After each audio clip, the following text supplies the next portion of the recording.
So Connor, heading into year 2 with the Synergy Baku team, can you talk about last season? You had some nice results early on. Tour of Thailand, some good rides there. Tour of Azerbaijan as well. Yeah, started off in Langkawi, ended up in the break one day, and that was the one break that went to line and was a bit unlucky not to get anything from that. But in terms of actual results, I was second in a stage in Thailand, 5th overall. Went to won a few races in Australia, went to Azerbaijan, got second in a mountaintop finish there. Missed the important split one day, so in the crosswind, so actually no chance of the overall. And then went to the Rás, was second. Some other nice results, like straight after the Rás, the Tour of Estonia started. And I think I was 6th in the prologue, maybe 7th, like behind a few seconds behind Schumacher and Furiel and Mortensen and Rebellin and stuff. So real prologue specialists, a few of them. Like that was nice to be able to do that in a 2.1 in Europe straight after the Rasa.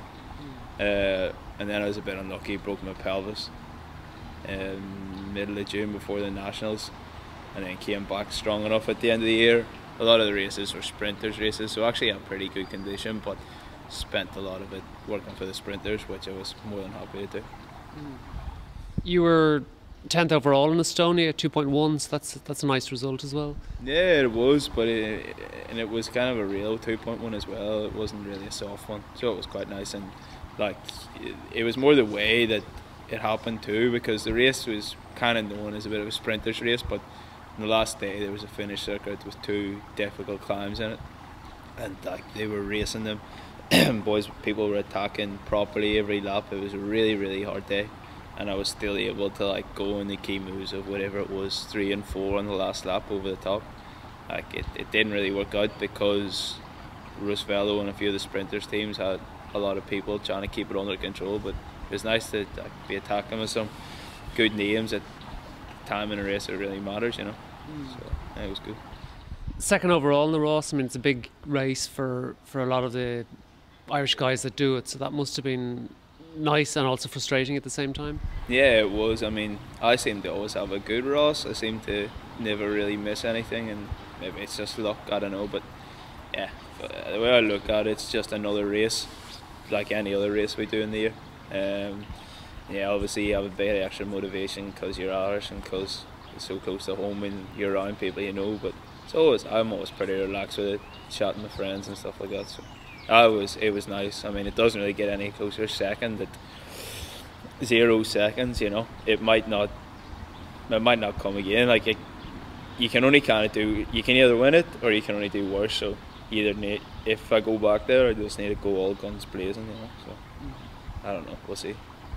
It looked overall like your best season yet, so I guess that crash and the fractured pelvis must be pretty frustrating when you look back at perhaps how your form might have continued to build. Yeah, I mean, I don't know if I would have missed a whole lot anyway. Like, it was coming to that time. I was going to take a week off after the national champs, and the way the pelvis fracture worked, I didn't really have to take a lot of time off. Yeah, I had to do a lot of rehab work and stuff, but I didn't really lose a lot from it. In the kind of calendar we had, maybe it wasn't a whole lot of chances for me anyway. Maybe I could have scored some sort of better result than China, but I mean, by that stage, especially with the way the market was going in terms of moving on or anything like that, you know, I mean, it was never going to be possible, I don't think, with the Asian results. I could be wrong on that, but that's what I think. Yeah, so I didn't lose too much from the broken pelvis, really. Like, probably in national champs was the biggest thing I've missed, you know. You're 25 now, so things, I mean, there is a good bit of momentum there. You know, the last year was very solid, but you took some time away from the bike a couple of years back. Can you talk about that and what you did and how it helped to, I guess, get the motivation back? Yeah, it was, I don't know, a couple of years on post, I think, at that stage. 2010, 2011 maybe. And yeah, it just got to September time and it basically was mentally cracked and physically broken. I mean, it been pretty full on, just training and everything from was a young age and straight out of school into it, you know, and so I'd already had a long enough career even at a young young age. So yeah, I was like, right, I've had enough. That was me. Walked away. Went skiing, learned to be a ski instructor, and just taught for that winter. Knew after, in probably March time, I was like, geez, when the racing started and Parsonage and stuff was on, and I was like, I want to go back cycling, but just waited it out till the end of May, and then started back on my bike on the end of May. And that break, yeah, first time ever in my career, in my life, I've been away from cycling for that long, doing everything that you always think you want to do, like drink beer and go nightclubbing and stuff, and just doing what you want generally. But you realise that actually cycling's in your body, you know, it's in your blood. Kind of like people are coming up and saying, oh, this is Connor, he's the ex-professional cyclist, whatever, or professional cyclist. And at the start it was really pissing me off. I was like, no, I'm not, that's just what I did, but I don't want to be known as that forever. But then sooner or later you realise, like, well, you are always going to be known as that, it is part of you, so you just get on with it. And yeah, when you realise that, you sort of accept it more, and then when you get a hunger and motivation back that the break allows, you realise why you want to be a bike rider, and you use that then whenever the times are hard and not going so well to remind you why. I also learned that you don't need to be I don't know, you don't need to be a sad person to be a good bike rider. It's a bottom line. You can enjoy it and have fun, enjoy what you're doing, sort of embrace it a bit, and it just makes it easier. It's like getting the most out of yourself with the least mental stress. Like, that's what I learned. So yeah, I came back, and thankfully to Kurt Bogarts, he took me back in An Post straight away pretty much, so that was good.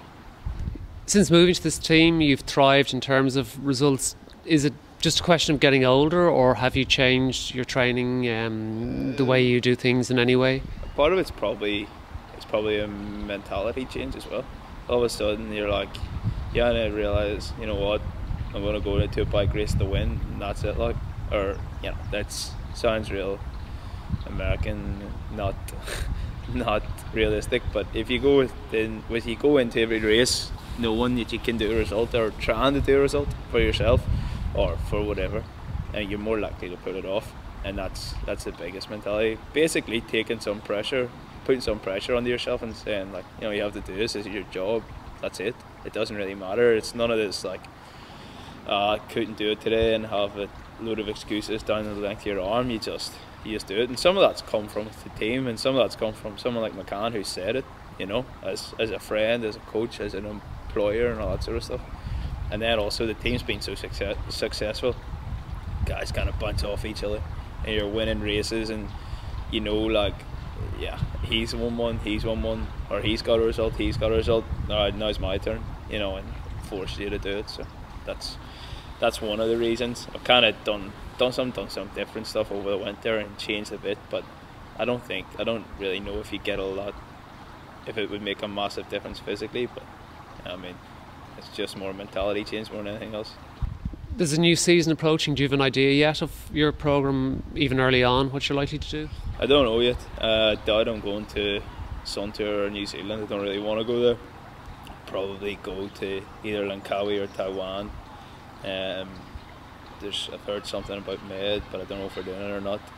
Yeah, and just take it from there. Go to Croatia. And that's all I know at the minute. We'll talk about it over the next few days here, and then we'll get the full programme ironed out for the first half year anyway. But for the minute, it doesn't really change too much. Your season finished quite late anyway, so I'm sure you're not terribly pushed about getting started in January. Or yeah, exactly. I think my last day was the 2nd of November racing, you know, so I had 2 weeks off, and then it's like, Jesus, our training camp's in 2.5 weeks, like, better start training. But I mean, you don't lose a lot when you finish with an 8-day stage race. It takes you a week to recover anyway. I was ready to get back on the bike then, and sort of done a few weeks decent training at home in Ireland, in Belfast, and I came out here. Then I'll probably go to Girona, actually, January, February, probably March, rent an apartment there, escape the weather at home, and just do that, you know. How's the team been? Can you talk about, say, the structure and how it's different to other teams and what you like about it? Yeah, there is a structure, like, that's the biggest thing. It's a continental team, probably with like a pro-continental structure in a way. A lot of the things are run, you know, everything from you know, programs, to the structure of the day, to like the system used to get your flights and expenses and all that. It's run professionally like a structured business, and that just makes it a lot easier for us, you know, when you need to do certain things and not others. In terms of the sporting side of it, like you look around at the new team and kind of like it is a good team. Everyone can actually win a bike race, you know, pretty much everyone. It's real well balanced, which suits the program, and the directors are more than happy to give everyone their chance. So yeah, I'd say it's a racing team where, yeah, hopefully the spirit will be like last year, where a lot of people can win, but a lot of people are also willing to sacrifice and ride for others, depending on the time, depending who's best on the day. And if you do that, you win a few races and the spirit's good, you have that momentum, I think it just continues, you know. What would you like to achieve in 2014? I really don't know specifically. I don't know in terms of which races, because I haven't got my program yet. The bottom line is I want to win. I want to win a bike race. Like, I was 4 times second last year or something in UCI races, and the podium, and a few overalls, GCs and stuff, like on the podium, but I haven't actually won or went across the line with my hands in the air. So that's what I want to do, be it anywhere, just like win a UCI race. That's it. And presumably then longer term you want to go pro continental and higher if possible? Yeah, be that, yeah, hopefully with this team, you know, you kind of buy into it at the start, and you take a bit of a risk in the first year, and then you see it's good, and then you see the structure and you see how it wants to grow. Obviously there's talk of going pro continental next year, and that would be real perfect to kind of grow with the team, and yeah, just as you move up, it moves up, or whatever way follows. I mean, but that's far from a given. You know, you've seen the market this year, could be the same next year. You gotta, or I gotta earn a right to be there. So that means basically winning some bike races this year, like, or performing this year, whatever way that is. And then, yeah, but ultimately that's the goal. I mean, it's not unachievable to be in the World Tour, for sure not. Obviously I'm working with some people who are there, or who are just out there, and they see training numbers and figures and stuff, and even how you ride in races and what's between your head, and they tell you that you can do it. I mean, that are the sort of people that wouldn't tell you anyways, or if they didn't believe it, they wouldn't tell you. So that gives you a bit of confidence, but I don't know, we'll see. Actually, I suppose you never really know if you can do it until you go there, but that's what I'm aiming for anyway now, so we'll see.